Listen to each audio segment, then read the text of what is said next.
Where were you? 24 years since September 11th, 2001. Every September 11th, the memories come back, not always in a rush. Sometimes in a whisper, but they return all the same. This year marks 24 years since that clear blue morning, and still the question we ask one another is the same. Where were you? It's a question that carries both geography and emotion. It's not only about physical location, but about the moment when the ordinary world cracked open and a new, frightening reality came pouring in. That morning, I was 19 years old, on my way to work. The radio was turned up, and I was singing along to some forgettable pop song, the kind of soundtrack that framed those in-between teenage years. Then, the music cut out. The DJ's voice came through, flat and urgent. A plane had just crashed into the World Trade Center. I remember frowning, confused. I even spoke out loud to the empty car. That's not funny. But the updates kept coming, and it became terrifyingly clear that nothing about it was a joke. I worked the stocking shift at the Disney store in our local mall. Like everyone else, I didn't know what else to do, so I kept driving, kept showing up. Within the hour though, the reality of the day pressed in. Security escorted us out to our cars and told us the mall would be closed indefinitely. We didn't yet have words like lockdown or shelter in place in everyday use. All we knew was that something was happening and none of us were safe. At the time, I was living on a houseboat on Seattle's Lake Union with my then boyfriend, now husband. Typically, the lake was a hum of activity. Float planes landing and taking off, kayaks weaving between sailboats, boats bumping their stereos. But that week, silence settled over the water like a heavy blanket. The only movement came from police boats circling back and forth.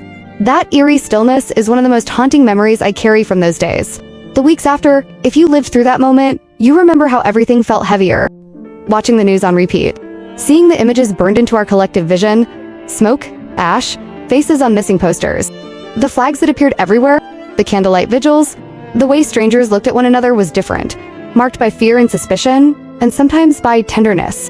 Even in Seattle, thousands of miles from New York, the grief and fear were tangible. We felt the edges of life had grown sharper overnight. The casualness of ordinary days was gone. For those of us who were young adults at the time, the world we had been stepping into shifted dramatically. Air travel was never the same. Security became a daily word. And deep down, something was lodged in us. A reminder that the ground beneath us is not as steady as we once thought. Lingering echoes, 24 years later, those of us who were there, who remember the shock, the silence, the sense of everything unraveling, still carry it. For me, it shows up in small, unexpected ways.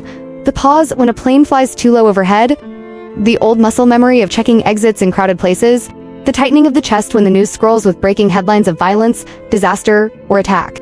And maybe, most of all, in the way we answer that question when it comes up, where were you? It's a question that doesn't need further explanation. We know what it means. We know what day it points to. Honoring memory, September 11th is not only about one city, one attack, or one group of people. It became a shared scar. Some carry unimaginable loss. Some carry images that will never leave their minds. Some carry the weight of knowing they simply lived through a time that changed everything. What unites us is the memory. And memory, I've learned in my work and in my life, is sacred. To tell our stories is to honor the lives entwined with them. The ordinary mornings that turned extraordinary, the fear and courage that coexist in human hearts. An invitation.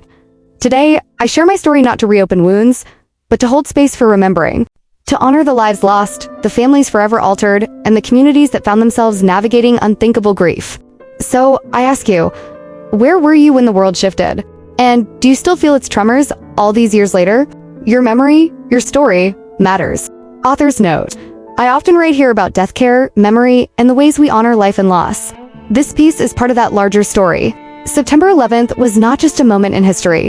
It was a collective grief, one that continues to shape the way we remember, care for one another, and hold on to what matters most.